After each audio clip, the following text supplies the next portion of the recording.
We are recording. So thanks for joining us, everybody, today for the Friday, November 11th special meeting of the Community Connectivity Grant Committee.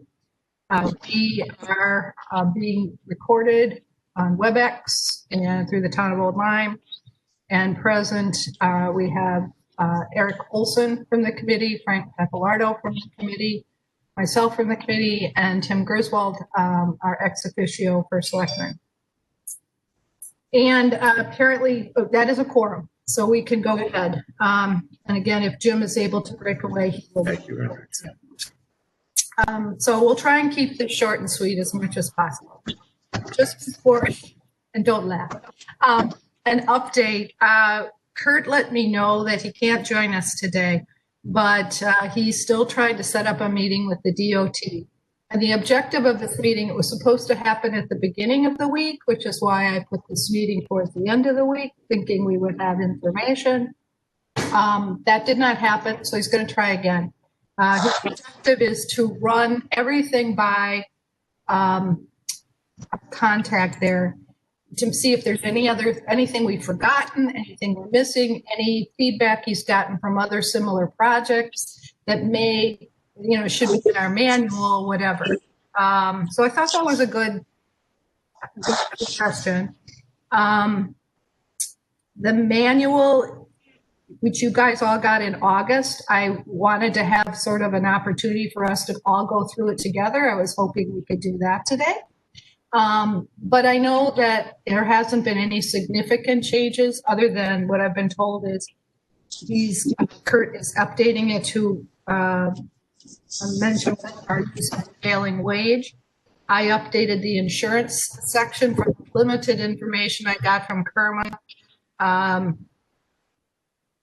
And we are still waiting for our town attorney to update a section that he felt the language needed to be a little stronger. I have emailed Attorney Carey about this. So if you take a look at the manual in your spare time, the parts that I would really appreciate, everything we looked at before, I think was changed. I know Frank had some comments on the general conditions. I feel pretty good about it, but take a look at it. And if you see anything that jumps out at you, obviously the dates haven't been put in, those sort of things. Let me know. Any question on that? Yeah, Mary Jo, question. Now, Kurt is contacting DOT for, I thought that had already been done. I thought we were already past that, approval with DOT process. Oh, we are, but he's had sort of an ongoing conversation with Craig because we're ahead on, and we're one of the first towns to do this. He sort of kept a door open to make sure that we haven't missed anything. I think he might have some other questions too that I'm not comfortable. I don't know what they are. One of the things I can tell you, I was going to address it later, is on 262 Shore Road. So that's Cottage and Shore, that little property that we had some design questions on. That vacant there? No, it's the two homes that are together, owned by the same people on Cottage. Yeah. Okay. The design had us closing off their access off of the state right-of-way, which they currently use and park a bunch of cars there. So on our design, we had put in a small apron for them to access off of Cottage, which is the town road. Right. And that got approved when the discussions with DOT, as you mentioned, Frank. Apparently, over the last couple weeks, Kurt emailed DOT with another suggestion. I don't know if this came as a result of our community meeting and we were talking about our community session, the property. I'm not sure. But he thought it would make sense to give them another option. So he sent DOT a design change reflecting a small driveway off of Shore Road to their property. but all within the state right of way, as opposed to the driveway or the apron on Cottage. So he wanted to see if DOT would be open to that. The preliminary information he got back from DOT is yes. Given that property and its oddities, they said they'd be open to it. So that's an example of something I think he just wanted to get in writing or get formally approved, even though verbally he was told okay. But he also asked me for us to talk about that. So I sort of jumped the gun on that. But what he told me was that would be, again, a driveway. It's all in right of way. It's going to be a cost. He said it would be a null cost to us because basically we're going to be removing some sidewalk from the project. So he doesn't feel it have any impact on the budget. But he thought it might be like an olive branch. So what I was thinking is we need to decide if we think that would be something we want in our final design, as opposed to the access on Cottage, or possibly we could say we want both.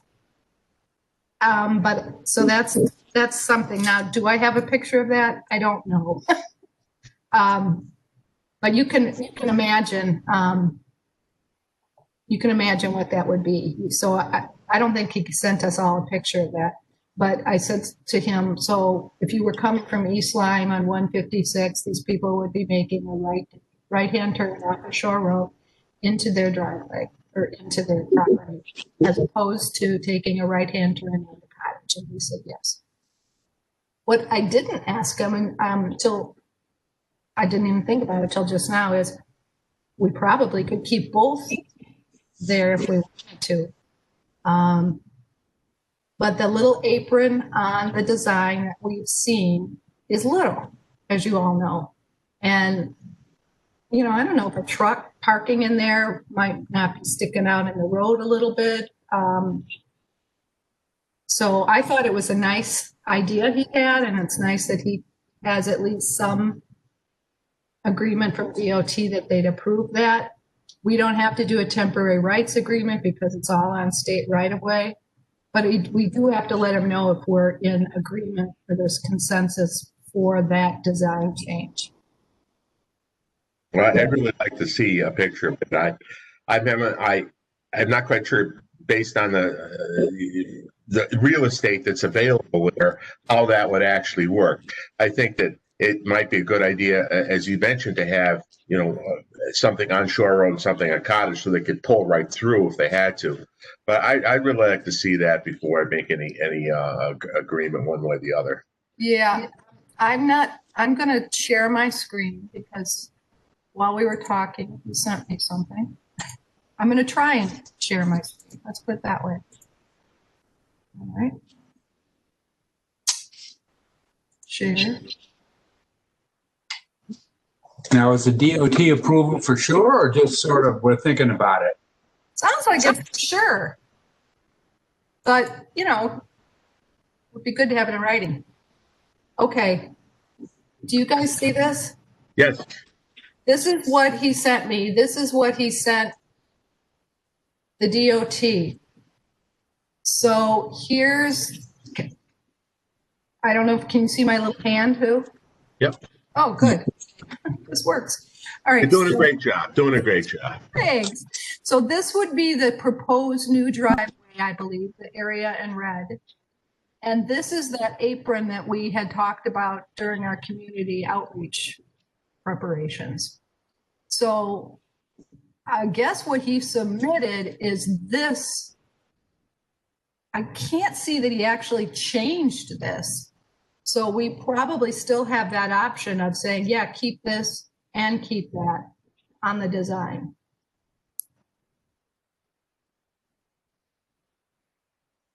It looks reasonable. I mean, it looks reasonable.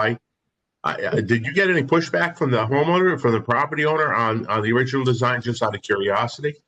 No, I've heard, actually I checked with Michelle yesterday. We have gotten no communication from anybody. What if a car drove in between those red lines? What what then do? They just go straight ahead, or can they turn around and get back into the U-shaped curb stuff there? I guess they have to go up close to the building, right? Yeah, this is the right of way. So this would all be their property.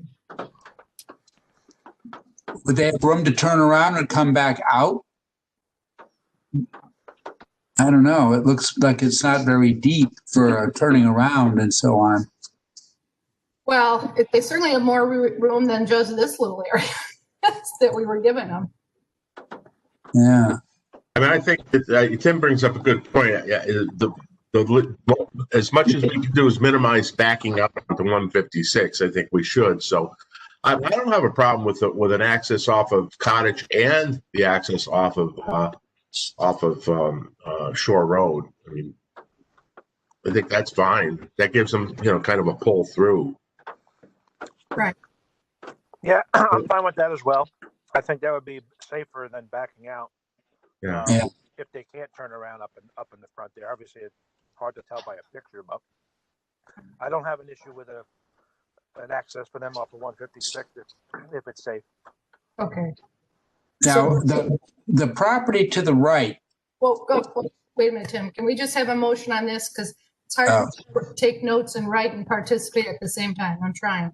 But can I just have a motion to the effect that we approve final design with a driveway and a driveway. This is 272, a driveway cut on 272 off of Shore Road and the apron on Cottage Lane for 272 Shore Road. I'll make that motion.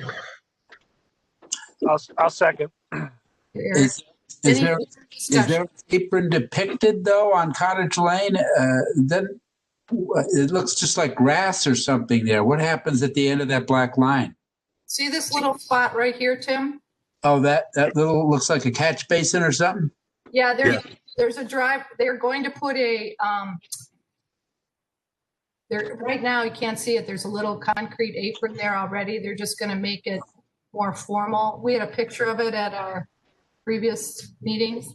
So they were just going to make this a little apron so that you basically could park a car there, or you could come in and turn around. Well, I don't know, turn around, but you could get up to their property through that. And it might be possible to make the front entrance connect to Cottage Lane. That would be up to the homeowner, I guess, too. Yeah. Mm-hmm. Yep. As long as they work on their property, that's up to them. If they wanted more access to their property off of the state road, as you may recall, and this affects the property next door, they need to get approval from the DOT to utilize that. Well, do you think that we should get confirmation from 272 owner before we decide? I mean, if they say we don't really want the front entrance, I just wonder, do we do it anyway, or do we try to get their concurrence or input at least? I think, Tim, they were not happy with closing the whole front of the property off when I spoke with them. So, oh, really? Yeah. So, I mean, they accepted it, understood the whole. Well, I think they understood. There was definitely a communication gap there, but I mean, I think this is a great compromise. It's a great compromise. I agree, because we didn't have to do it. When we sent the letter back to them in Chinese, I haven't heard anything more from them. China. Yeah. Any more discussion? Okay. Nope. All in favor? Aye. Any nays? Any abstentions? Thank you, guys. All right, now Tim. I can move on. Okay. The property to the right, I don't know the number of it, but it shows a black, behind the right-of-way line on an east-west there. there's another curbing thing that sort of stops. It's a yeah, right there, that thing. As you come down and you head east on there, it sort of stops. Does that indicate that a vehicle can pull into that area? No, that's a sidewalk right across there, Tim. So that's going to be they're not, I don't think they're going to be able to pull in there based on the topography. Oh, I see what you're saying. Yes, you're correct, Frank. This is the driveway that we're giving them. Well, should that curb go across? Otherwise, they can just, I don't know, if it's a flat surface, they could just drive up in there. I don't know. Circumvent the whole thing and just drive across the sidewalk is what you're saying, right? It would seem that the curbing should keep going in an easterly direction to make it close it off, if that isn't the case. I'm not sure whether this is the complete drawing or just a small representation of 272. Mary Jo, maybe you can. I'll see if I can find our design. That may just been a little snippet for 272, Tim. Yeah. Oh. Keep talking amongst yourselves. Do recall with the design, the backside was going to be put, dirt and grass back to the state property line. So, if they start driving over grass, that's obviously, not good. But that's their issue. I don't think Kurt was thinking of putting in curbing along the entire state right-of-way line.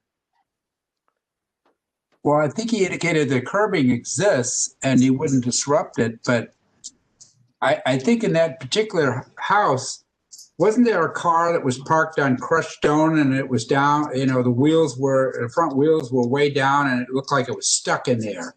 Is that the property? There was a sedan that was left there for, quite a few weeks. And then I don't think that's the property we're talking about, Tim. Oh. I'm seeing if I can find Shore Road Designs right here. Thank you. I am too.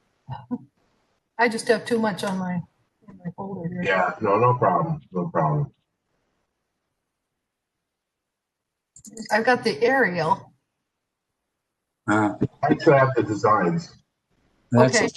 That's And are you seeing this?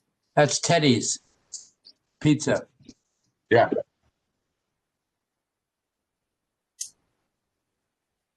Yeah. Sorry about that.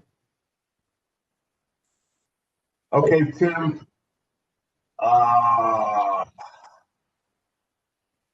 That line, Tim, that you're talking about, that curve line that you're talking about in front of 74 Shore Road.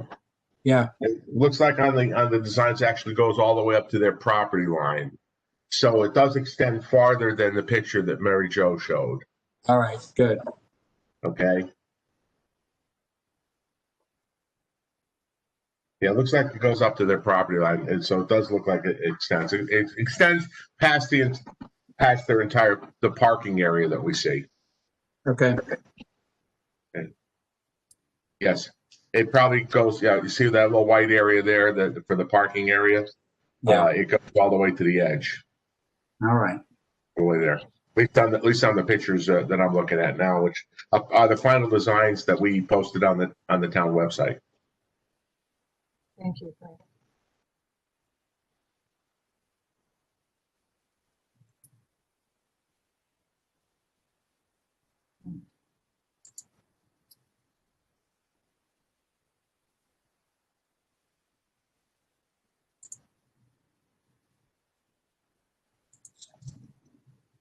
Okay.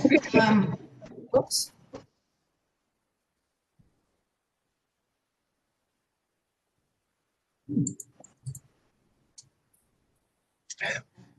You're sharing a blank screen. There you I need to get out of sharing. That's what I'm trying to find. Stop sharing. That'll do it. There we go. Thank you. Okay, so that's the update with DOT. That's the update with that property change. That's the update with the manual. We don't have an update on project cost from Kurt to provide today. I don't have any update. Oh, I do have an update rather on the easement. I'm going to try and share this again. That's easy. Correct.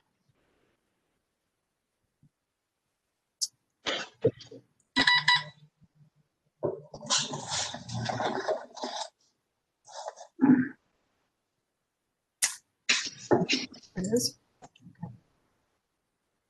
Okay, so what Kurt told me to share is that BSC has finished the survey. They have emailed our town attorney asking for to be prepared that it's coming. He has shared this with us. He would like our approval to send this to the attorney, which I thought we had kind of already told him to do. So I said I didn't think that would be a problem because I thought that was already happening. So this is what he will be sending to Michael Carey, this drawing. And unless we have any issue with that, this is what Mike Carey will get, and he will work off of that draft he sent us, Attorney Carey sent us last August, which I put back up here again. I looked at it quickly in August. I don't know if you guys have had a chance to look at this, but what Kurt would like to have us approve is to send the drawing as presented to Attorney Carey for him to finish this so that we can get this on the records. Also, Kurt suggested we send this drawing, provide this drawing in this draft document to the Easy Mart folks to see if they had any question before we give them the final. How do you guys feel about this? Seems to me Easy Mart was very blasé about the whole thing and said, just do it. I have no problem whatsoever. Yeah, I agree, Tim. When we met with them, I think that they wanted to be good community members and, felt it was a positive thing for the entire community. That was the impression I got from both partners when I spoke with them. But I have no problem with them sending this to them also. I just soon get this thing worked out right on the front end rather than having to go back, attorney, back and forth. Okay. How about Eric? Does that agree? Do you agree with that? Yeah, I mean that's fine if we want to, run it by them again. I guess it can't hurt.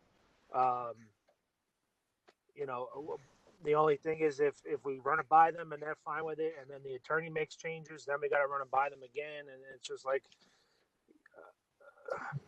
yeah. It seems like well, yeah, you bring up a good point, Eric. Yeah, you bring up a definitely good point. We already reviewed it, Joe, didn't we? Pardon me? We already reviewed this. We did. This is like last August, so I really thought this was sort of a done deal. Just get it to the attorney. Let's just get it to the attorney. Like Kevin said, that the Easy Mart people were willing to work with us. So let's just get it to the attorney and send it to them on a final form. Great. And this is standard. And this is from the attorney. This is his draft that he gave us last August. So I doubt he's going to have any changes on his own draft of any substance. So, okay. All right. So I will tell Kurt to please send back the attorney's draft to him and to complete it, and the revised easement, which is dated November 2nd, which to me looked like the last one we saw, but so that we can get it done, and then we can submit to the DOT. And just so you all know, when we did the survey, I think we said do not put in the pins because of like an added $750 cost, I think. I think we said forget the pins.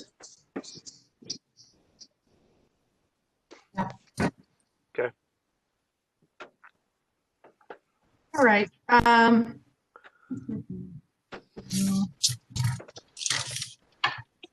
I think I told you the manual's almost done. He, in addition to the changes he was going to make on prevailing wage, we're going with lump sums. Kurt reminded me that that will help when we go out to bid.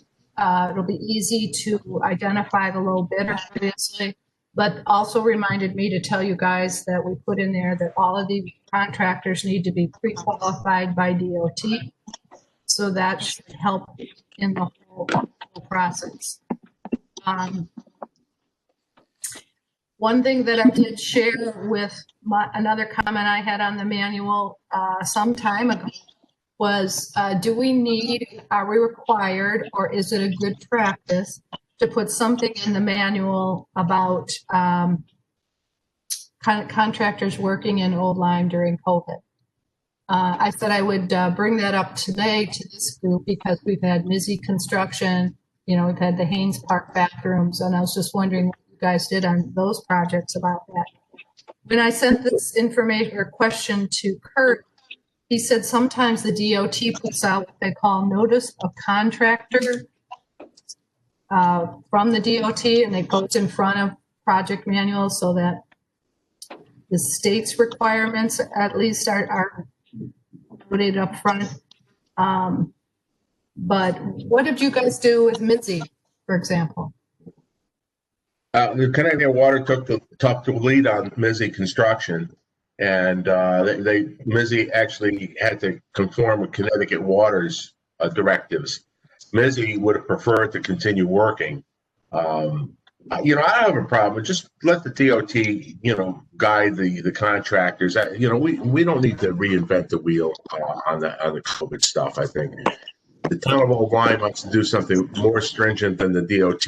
I'd be surprised, and I think this DOT's probably got a fairly comprehensive package already established. You would hope. Well, don't hope this. Did we do anything for Haynes Park bathrooms, Tim? No, I don't. It's a small job, so no state money. So it's I don't know what Phil put in there, but I don't recall specifically anything about COVID. Okay, because you know these guys will be working on Hartford Avenue, very close to our community residents' homes. They may have interaction, you know. And then we have state mandates there, Joe, already. There's already state mandates and things of that nature. I think the contractors are going to establish, you know, a protocol, and they're going to go by state protocol. I think. I mean, you know, the more obstacles we throw in the face of these guys, the tougher it's going to be to get the job done, quoted and cost wise. Well, I'm not trying to throw an obstacle, but I think to not talk about it during a pandemic would be irresponsible. I think, obviously, because everything changes every day, and we're talking about a project that is supposed to start in March, that if we wanted to put something in there that says, you know, at the time of construction, you know, the contractor will follow the state, you know, guidelines as it pertains to COVID-19 protocol, I think that would cover us, because we don't know what the state's going to. We could say something now, and then in March they could say, you know, you have to wear hazmat suits every day. You know, who knows what's going to happen. So, Right. Garrick, that's a very reasonable approach. I think, you know, it's one sentence, it's reasonable, and it covers us. Right. I mean, we're following state guidelines anyway. I don't think the town is making their own, if I'm not mistaken. So I think we put that in there like that. It covers us, and who knows what March will bring with this. Well, probably the attorney would probably know what, or Kurt, as to whether that language already exists. But if it doesn't, something simple. I asked him. It's not in there? Not about COVID. I mean, obviously, state guidelines and regulations trumps everything, and that's in. But there's nothing specific about COVID. That's why I brought it up to you, because we've had some projects, even the Mile Creek Bridge. Obviously, that started a while ago, but So that went out to bid before all this. But those two current projects, I thought maybe we had something in the documentation that we could reference. Just a one-liner would be good. Yeah, I think so too. Yeah. Okay. I like that. Okay, I'll ask Kurt to just put whatever the DOT has been putting in their notice to contractors in the manual, and just a one-liner that, whatever state guidelines are in force at the time of construction to be followed regarding. That's I reasonable. guess any pandemic, God knows what's going to happen next year. I hear the locusts are coming our way too, so. Exactly. Because I think, we have that force de jure part that talks about things, but this was not thought about at that time. Okay. Thank you, guys. I appreciate that. Fence agreement with Portalance. Where are we with that, Tim? He sent a letter back, and I've got to call him. He said we're going to hook up after the election, but I think he's mostly accepting of the letter. He was talking about whether his survey markers were found and how that might play into the equation. But I think if we he was thankful that the contractor would avoid the fence as much as possible and all that. So I'll give him a call and try to find out if he's got any real issues. I think we know that the boundary line is he's a little over, and he knows that. So I think we just talk it through, and I think he should be in good shape. I think the one that we have not heard from at all is Awa, and that will require removal of stuff. So, and while we're on the topic, Michelle Noren has received very few of these permission slips. Yeah, from these owners. Yeah, I want to talk about that next. Okay, so I'll speak to Yeah. Portland and make sure he's pretty much on grade. He was talking about having the surveyor there, and we don't have a surveyor per se. I mean, I don't know that we want to go to any extra stuff. We already know that he's over. He knows that we already measured that. We Right. have. I think where we had left it is you were going to get some kind of draft agreement with the attorney that indicated, we're aware of the obstacle, that if the fence is damaged, kind of hold us, will not make us accountable for any damage, since we're recognizing that it's on our property, and that if the fence has to be moved at any point in the future, that it needs to be moved off town property. Right. Yeah. But that was in the letter. And so I don't know if we want to get into a more formal easement agreement or whether the letter can suffice. Because obviously if you get into an easement, that's going to be some time with the lawyer to draft it and record it and everything else. So I don't know how we could ask council whether it's worthwhile to go to the extent of a formal easement or not.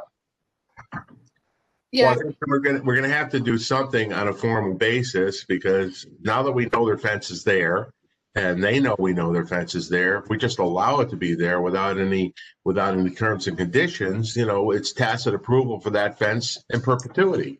Well, And I think the letter does say what Mary Jo was talking about. If the letter needs to be reduced to an official agreement versus the letter itself being the source document, we can see what they recommend.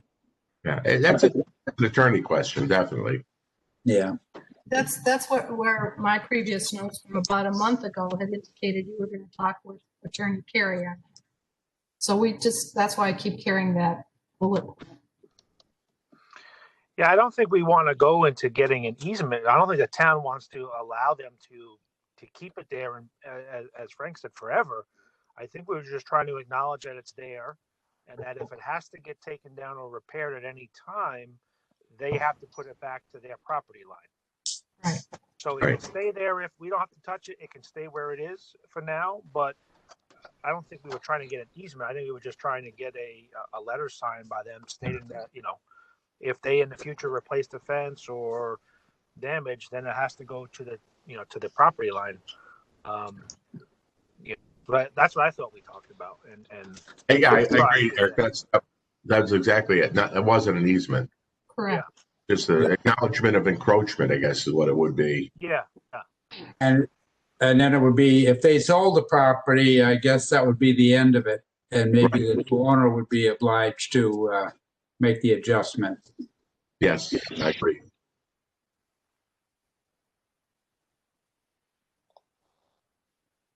So that needs to go. I would think that should go to the attorney just to figure out how to codify that agreement of encroachment, and just to see whether there has to be something more formal or whether it needs to go on land records or however we put it. Yeah, I in cases, I think letters have been put in the land record just so that there's it's evident to a future buyer or anybody else. Right.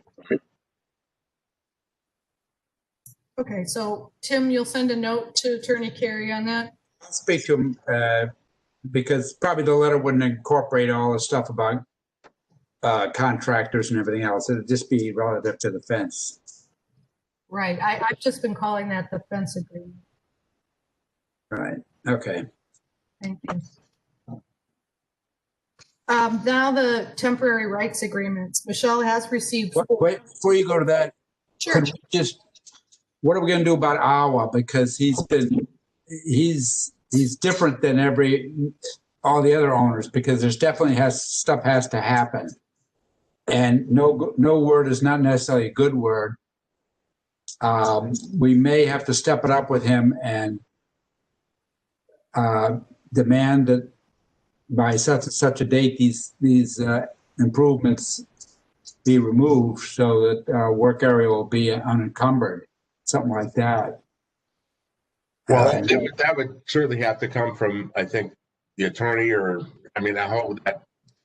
I agree. There needs to be some sort of form of correspondence that says that. So, do we want to make a phone call to him first, or just go right to the the heavy-handed correspondence? I was going to suggest we call him, because we have to call, as Tim noted, we've only gotten 4 of the temporary rights agreements back. We have to call people. I think we owe people at least an attempt at reminding them that we had said everything will be back to Tim's attention November 4th. It's now November 13th. Right, and if the calling is relatively unsuccessful, or for those it is, for whom it is, we might just send a final certified letter saying, after repeated attempts to reach you, you have not responded.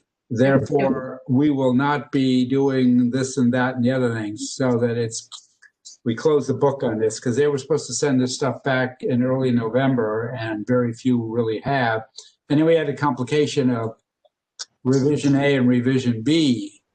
We got some revision, the first temporary right agreement, we received some of those, and then we got a couple of the new ones, where we would like to have all of them be the new ones. So we're not batting 100 here.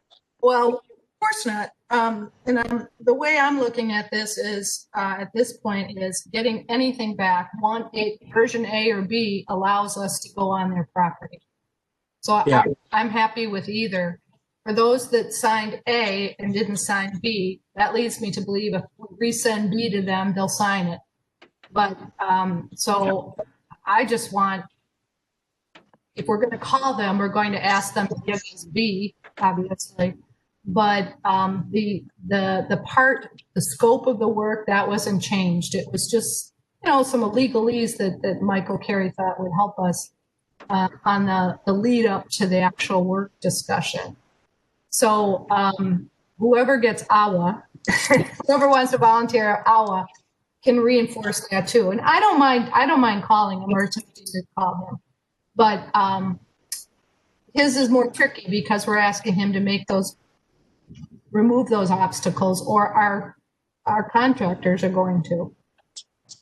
Right. And to circle back, when we asked Kurt, what would happen if people didn't sign the rights agreement, and he Yes. said basically the work that we can be done on the town property we do, but we can't go on their property, so they could end up with a 1 foot drop off. That when we make these calls, I guess that's what we say, and then if we don't get a response, the last letter going back to them says, okay, if you don't, you haven't responded, the work will stop on the town property line, and you will be left with work that you have to complete on your own. Right. I think we have to get a little assertive at this stage of the game. We've sent them 2 certified letters, one to the local address and one to the home address. And all these, we invited them to meetings, we had the outreach. And if they haven't responded through all of that, I think we just, play a little more hardball and say, we haven't heard from you after the phone call. And this is to serve notice that the improvements that were contemplated on your property will not be performed. And this short and sweet. I agree. I Done. agree. So, Done. Mary Jo, can you or just send out a list of who we need to call, and then we can each take 3 or 4, whatever it is, and make we can make those calls. Yes, be happy. Give them like a week and say, all right, hey, we need to let it back in a week. If not, Yep. Be happy to. I will try and find phone numbers before I send that out, but I appreciate volunteers. Thanks.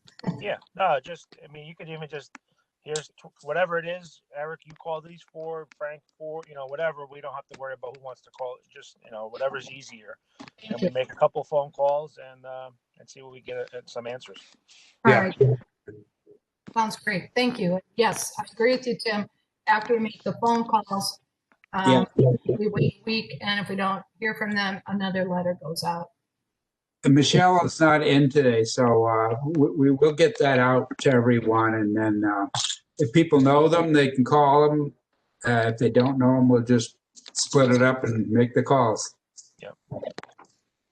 I think after the calls, we haven't heard in a week, we send like the letter, like you said, Tim, and then that's it. We've done our part. Now that's 3 attempts. We can't just keep spinning our wheels here waiting for people to sign a letter. Right. And quite honestly, the areas of more concern, if we don't hear back from people, the properties closer to Shore Road are pretty flat and even. If they don't want us to do the improvements, it probably will be not too much of a big deal for them. But as we got down towards the butchers, where the properties are lower, those are the properties we really, really, really want to have these improvements made to help them. Yeah, it behooves them to let us do the work, because otherwise they're going to not be able to get out of their driveway. Right. Well, I think that we need to have that drop dead date prior to issuance of the RFP, because if we don't get the letters back allowing us there on the property, we should be pulling that work function out of the RFP. It'll save us money. We'll be able to use money someplace else. Yeah. And that's it. The RFP goes, if you don't have your letters in, the RFP is going out without that work included into it, and you're on your own. Sounds good to me. Yep. Okay. All right. So we'll do the soft approach of phone calls, because that's a first, and then we'll do the. I think the phone call should be a little official. Well, Just yeah, I agree. Yeah. How about if, in addition to sending out the people that we want to call, I'll just email a suggested script. Perfect. Yep. Great. Will do. Thank you, guys. Anything else on this stuff? Timeline-wise, I think if Kurt was here, I was going to ask him to say when he thinks we're going to get all this done. I'm still thinking if the planets align, we might be able to get everything into the DOT this month, which means we could go out to bid next month, which means we would be able to contract in January. Yeah, I think that I think we're still okay timeline wise. At our last call, Kurt was talking about using the print shop for the plans and the project information. So in the past, the town has worked with out of Old Saybrook, the company's called Seal. We did that on the previous project. So what Kurt has recommended is what most towns are doing now, as opposed to in the past, we had all the copies made. They came in to town hall. Contractors had to come into town hall, leave us money to get copies of everything. What is happening for some time now is that all of that paperwork stuff happens between at the printer at Seal through BSC, which is great. So they will see the request for a bid on our website and through DOT website of the DAS, and they will be referred to the print. They'll go to the print house for copies, and the print house will manage that process so that they will download everything electronically to an interested contractor. So we won't have to have people coming into town hall, any of that. And then if we have an addenda, which I'm sure we will have one or two, all of that is done through that same process. So then all the contractors that were interested in bidding will get the addenda. So it's pretty streamlined, and Kurt does this all the time. So I'm really grateful for that, service from BSC. That will really help, because Michelle and Michelle won't be, first of all, they wanted their office taken over by plans and books. And secondly, they won't have to deal with who came in for what, and making sure that we make sure that all the addenda go out to anybody that came in. So it's really a nice way to do this, all electronically. Sounds good. Yeah, it will really be nifty. And that's all I had on the project update. We already talked about the fact that we have had no community correspondence per se. I haven't heard of anything. The next thing I have is our next meetings and our 2021 meeting schedule. Is everyone okay to move on? Yeah. Yeah. I was wondering, it seems like Tuesday is a better day for people in general. I know we were just doing Catch as Catch Can, which was terrific. I'm hoping that be nearly ready to go. Certainly have feedback maybe from our attorney on a few things, including the easement, by the 24th, which is Tuesday the 24th. I was going to propose a 4 o'clock meeting for Tuesday the 24th. That's fine. I mean, if we have to cancel because we don't have anything to talk about, we cancel. But, Right. okay. Well, hopefully we can at least talk about our calls. Yeah, that's No, it's fine. I have no problem with that. Okay. And then while I got you here, I was thinking a follow-up would be Tuesday, December 8th at 4 o'clock. That's 2 weeks later. okay. 4 o'clock? Yeah. And then for 2021, I was wondering what you guys felt about doing more of a regular schedule. You can always cancel, like Eric said, we can always add a special meeting, but to be able to have something we can plan on our schedules. And I was going to suggest, if you guys were open to that, that we just do like second Tuesday of the month at 4 o'clock. Yeah, I don't have a problem. Yeah. Does that work for Jim though? Is that I'm not, make? I'm not sure. I know he had said Mondays and Tuesdays are best for him, so I'm hoping. I think, restaurant, pizza place, rush hours. I don't know if he's busier during the afternoon or busier during the evening, so. I know. I am hoping though, if we can plan it, then he can maybe plan it too. I don't know. He's been really good about checking in when he can, and so if I put this on our minutes, if he has a problem, he can let me know. I'm gonna have to let the town clerk know this until next month anyway. So I'll ask him specifically to let us know if 4 o'clock on Tuesdays works for him. And if not, I'll get back to you guys. Okay. Good. Thank you. We have minutes to approve from our last meeting, which was 10/19. And then we had our informational session. It wasn't really like a regular meeting, but we did produce information for the public. So I threw those on there for your okay also. So it'd be our last official meeting was October 19th. Do I have a motion? I'll make a motion to approve the minutes of October 19th, 2020. Thank you, Eric.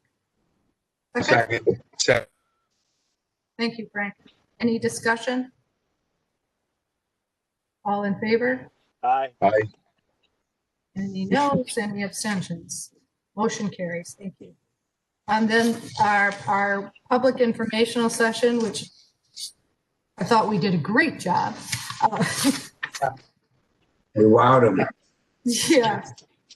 I guess last time I looked, we had about 20 people. Probably most of it was me looking at it, but we had quite a few people interested in what we said that day. Do I have a motion to approve those session notes? Yeah, I'll make a motion to approve the session notes. I just reviewed them today. Thank you, Frank. I'll second. Thank you, Eric. Any further discussion? All in favor? Aye. Aye. Thank you, guys. Unless there's anything else, I'll take a motion to adjourn. Motion to adjourn. And I'll second. Thanks, Eric. Jumped all over that one. So.